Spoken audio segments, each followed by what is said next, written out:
BA second year की आज की क्लास में हम अगले कवि पढ़ेंगे सेनापति।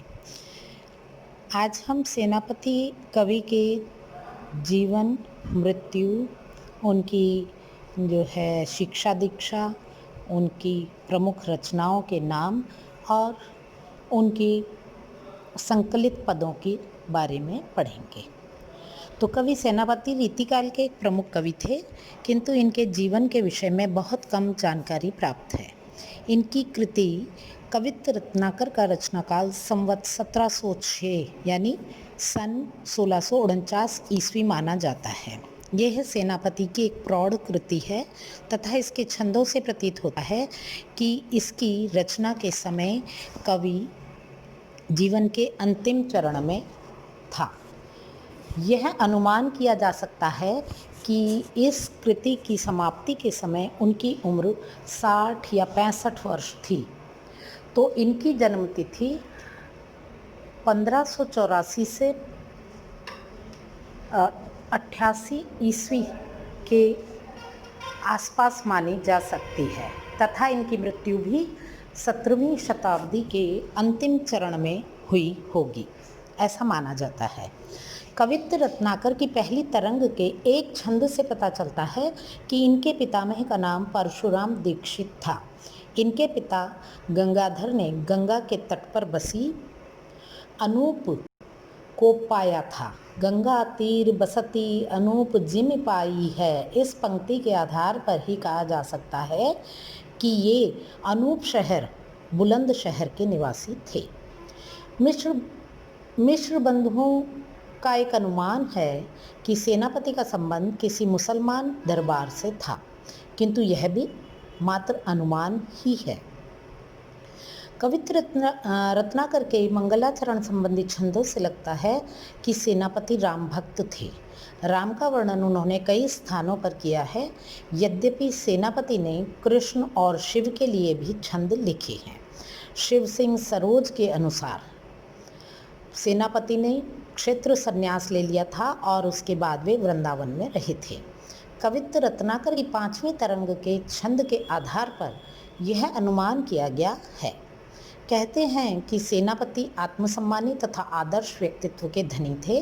वे इतने आत्मसम्मानी थे कि संकट पड़ने पर भी दुर्जन से सहायता मांगना उन्हें स्वीकार्य नहीं था।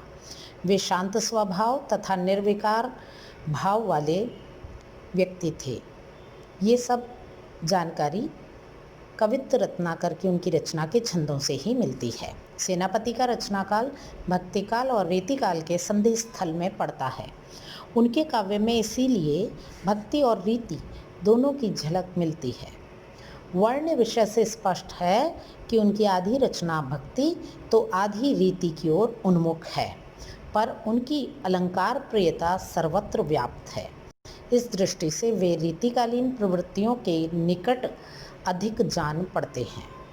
उनका कवित्त रत्नाकर ग्रंथ स्फुट छंदों का संग्रह है। यद्यपि चौथी तरंग में रामचरित का सविस्तार वर्णन उन्होंने किया है। उन्होंने राम के शौर्य तथा उनकी भक्त वत्सलता को ही अधिक रेखांकित किया है। राम के प्रति अनन्य भक्ति भाव होते हुए भी उन्होंने रावण की महत्ता को घटाया नहीं है। इस प्रसंग में वीर रस के साथ श्रृंगार तथा शांत रस का परिपाक वर्णन उन्होंने किया है। श्रृंगार वर्णन में लौकिक रीति भाव का मनोरम वर्णन भी किया गया है।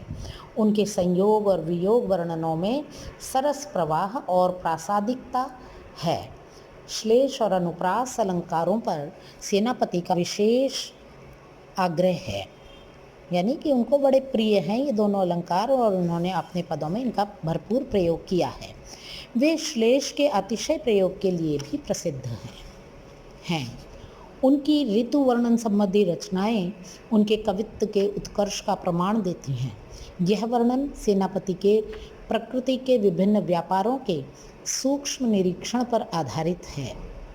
सेनापति के काव्य की भाषा प्रचलित साहित्यिक तथा मौखिक रूप से बोली जाने वाली भाषा ब्रज भाषा है।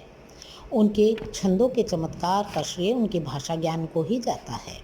यत्र तत्र उन्होंने संस्कृत निष्ठ भाषा का प्रयोग भी किया है। श्लेष के अतिशय मोह के कारण कवि सेनापति का काव्य बोझिल और दुरूह या कठिन भी हुआ है। इसीलिए कविता की गतिशीलता भी बाधित होती है। इतना होने पर भी सेनापति रीतिकाल के एक महत्वपूर्ण कवि हैं और उनका प्रकृति वर्णन तो जग विदित है। उम्मीद है सेनापति का ये परिचय आपको समझ आया होगा और अब हम इसके बाद में इनके पदों का सार संक्षेप में पढ़ा करेंगे।